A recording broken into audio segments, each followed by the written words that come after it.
Today I'm speaking with Steve Levine, editor at The Electric. The Electric newsletter provides a comprehensive and deeply researched coverage of the electric vehicle ecosystem globally. And in this chat, we aim to discuss what's next in global battery technology. Thank you, Steve, for joining me for this chat. So glad to be here. Thanks, Pirakshi. Right. So, Steve, every few months we hear about a new breakthrough in battery technology that claims to be the next generation EV battery. And there is plenty of work going on around increasing silicon content in anodes, lithium metal, solid state, semi solid electrolytes. There is sodium ion. So, there are very smart people who are taking very different approaches to ultimately make energy storage better. So, what's your take here? Which of these technologies do you think are realistically closer to achieving any kind of breakthrough for electric vehicles? That's okay. That's a very specific. Well, for the first thing is that I think that that what we've got now and what we've had for some time, which is NMC, nickel and manganese and cobalt on the cathode side and graphite on the anode side with perhaps a little bit of silicon. That's what we're going to have for some time, through the decade. In terms of breakthroughs, well, two things. One is more silicon is going to get into the battery, that's for sure. The word that I'm getting is that it's taking the automobile companies and the battery companies some time until the qualification process. So we're looking at probably the middle or the latter part of the decade, and the same with lithium metal anodes. That's the latter part of the decade and the next decade. But it's one thing having them qualified, and then another seeing them deployed in the vehicles that we're driving, or the battery storage we're seeing. And so, soonest, probably the low hanging fruit is the added silicon, but again, it's not before 2025, much higher. And that's the second half of the decade. And even, the talk that LFP, right, a very early cathode, that was the first LFP cathodes are in the first part of the last decade, and they are in vehicles made out of China, but breaking out into the West. And there's a great impetus to do that because of the cost and the shortage of the other metals. But even with that cost, that cost motivation, the big push for LFP, even that is in the second half of the decade. Mm-hmm. Mm-hmm. And that will vary according to geography and according to the needs of the electric vehicles, because in India, we see a lot of impetus on LFP for the light electric vehicles, for two-wheelers and three-wheelers. But for passenger cars, you are right, it might take some time going mainstream. Right. Clearly, you're trying to get LFP. You're trying to use LFP in two-wheelers, and also we already said in China. But I do think, and there's a resistance to LFP in the markets that it's currently not in. When you're describing the geographic distinctions between where each chemistry is deployed, I think that's going to change. That this resistance is futile, and that it's simply a matter of cost and shortage. If you can't get nickel at the price you need, you have to go to LFP, and there's nothing wrong with going to LFP either. LFP's performance, the misgivings that um, that the industry has had about its lower energy density and its sensitivity to cold, those are being put aside. Heating mechanisms inside the battery take care of the cold part. And look at what China's BYD is doing with the density. So yeah, so that's what I see with LFP. Right, right. Interesting. So another thing I wanted to consult you on was that whenever there are any claims around advancement in battery technology, they have to be taken with a lot of caution or due diligence at the reader's end. So what are your recommendations? Like, how can a reader be more diligent in actually figuring out the relevance and the degree of substance in such claims? This is, well, the trouble with batteries is that there's a great motivation because they're so hard Hmm. to do better with, right? I mean, look at the batteries invented over 200 years ago, 220 years ago. The Mhm. transistor was invented in 1948. So batteries have been with us a very long time. But look how far transistors have gotten compared to batteries. It's very, very hard to make a better battery. But if you can, the money Mm. motive is very high. So when you put those two things together, you get a lot of exaggeration, Mm. and you also get people, outright lying about what they have. So, but even the best, most discriminating scientists and businessmen who I meet who really know batteries, they get fooled too, right? And so, like, no one should feel bad if they got taken in by a newfangled kind of chemistry and thought it was the real thing, and then find out that it wasn't. But it's good to see that there's a very good battery scientist at Dalhousie University in Canada, Jeff Don, who one of the inventors of NMC, Mhm. and also a number of other things. He works with Tesla now. He has a test that I think is a very good test, and I've named it the Jeff Don test. One of the tricks that it has done is the various parameters. There are about 5 or so parameters that measure the performance of the main performance Mhm. measurements. So what a new inventor will do is put them on on a succession of slides, and then the fine print changes, right? This was at room temperature, this one was at high temperature, that one, right, was and they sort of switch. So the Jeff Don test is everything, all 5 should be on one slide. It should be one cell that's tested Mm. for all of the parameters. So I think like that, if you're seeing that, if you insist on that, you're the most likely not to be misled. Okay, that's very interesting and very insightful. Thank you for sharing that. Right. And in your opinion, which are the battery startups to watch out for this year or in next 2 to 3 years, who are more promising than the others? Yeah, well, I like QuantumScape. I think for I have my quibbles with some of the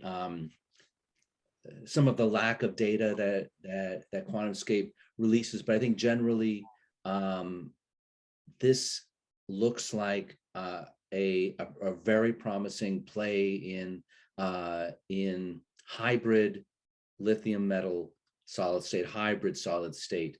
I think Sila Nano and Enovix, these are 2 silicon anode plays, very interesting. Another one that's super interesting that I've been writing about most recently is One. it's ONE, all caps, for Our Next Energy. A very interesting play. It's by a former Apple car executive and A123 executive.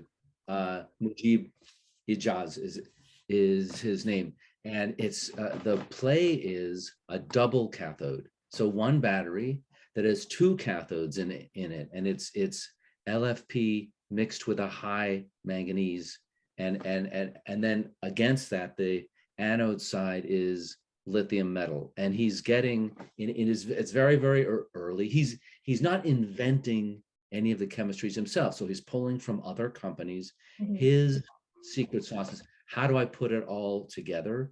And how do I build a battery pack? It's very similar to the BYD play. How do I do it in a way that removes as much of the inactive junk from the battery pack as possible? He's getting a very high efficiency ratio. And he just did a test where he drove a car around. He's based in Michigan, and he drove a car around Michigan, and he got 750 miles on a single charge. It was in really good conditions. He was only driving 55 miles an hour, but it's very interesting. This idea of getting your range with a very small part of your battery, and then the longevity with another part. So the LFP gives you 750,000 or 1,000,000 miles, and for those few times that you're going to drive 300 miles at once, or you've got that, you've got the manganese in there.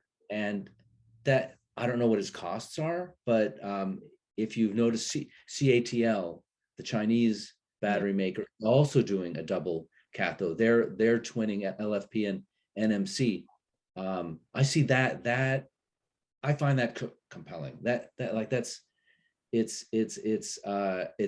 It's taking the components that are already out there, Yes. and mixing them up. What can I do with them to get the better outcome? Yes, very interesting. Yes, ONE, we read about it recently. There was a lot of press around giving 750 on a Tesla, right? Yes, it was Tesla. There again, as there should be, right? There's scrutiny. Okay, the battery guys are really digging in.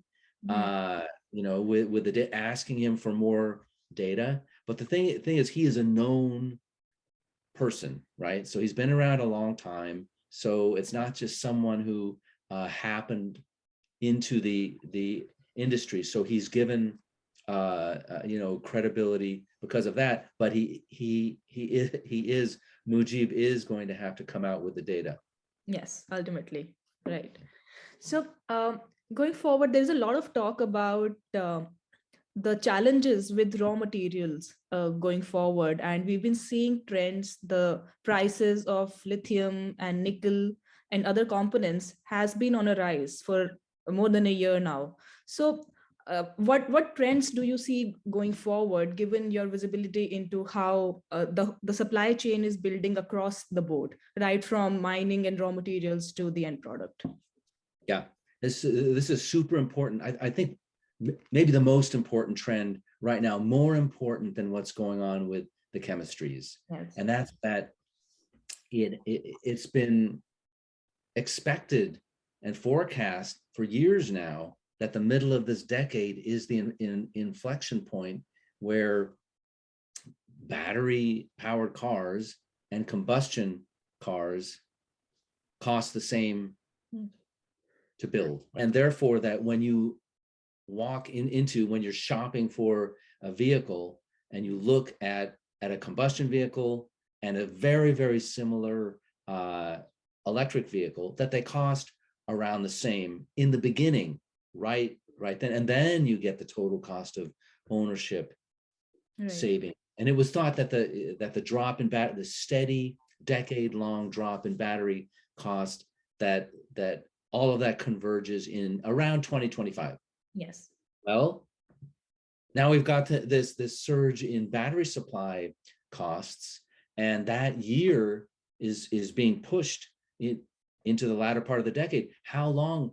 We need to know, like, how long is nickel going to be in a shortfall, and lithium, and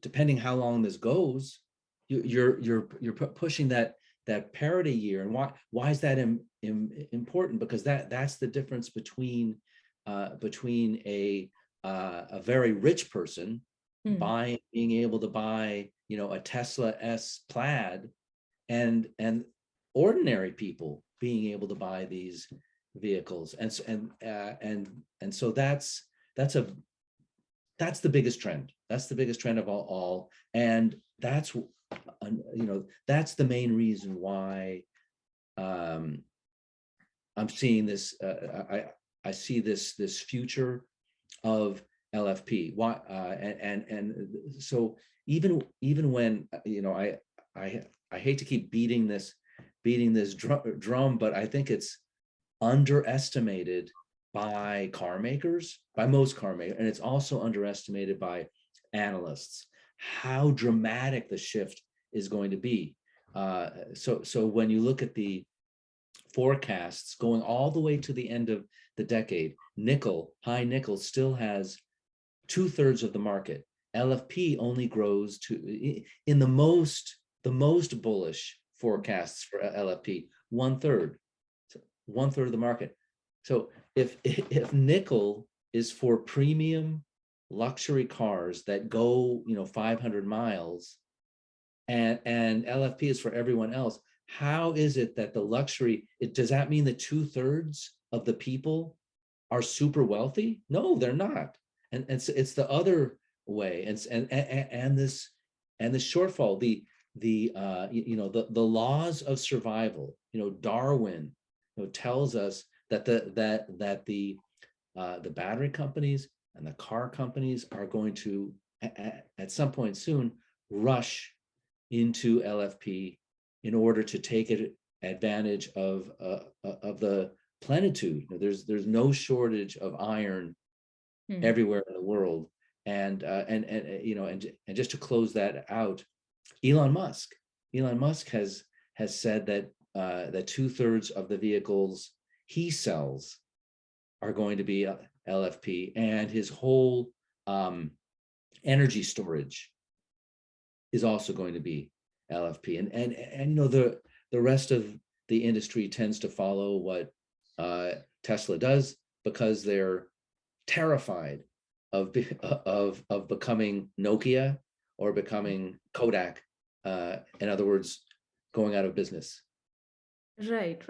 And you're right. I mean, if you look at the commitments all the major automakers have made to go electric by 2030 or 2040, there is not enough lithium or nickel going around if we are going to make that many vehicles every year. Is that right? Right. So there is, it's the same as, so before I got into batteries, I was in oil. So I was an oil reporter, and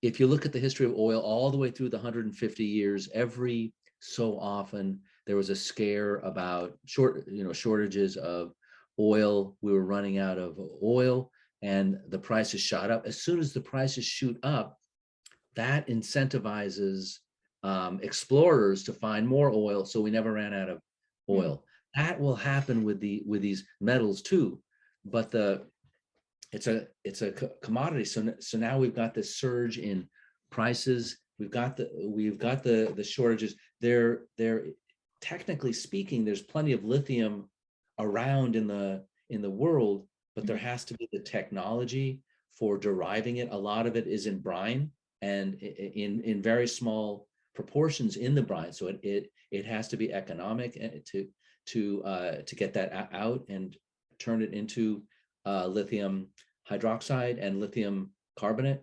But again, you know, the car makers will want a reliable supply, and so therefore they're not going to put their bets on metals that go like this, right? And so what are the ample metals, right? Iron, sodium, you mentioned sodium, manganese, and so that's why this shift, that's why this much larger shift will happen. Right. Thank you, Steve, for your time and sharing your insights with us. Thank you. Thank you.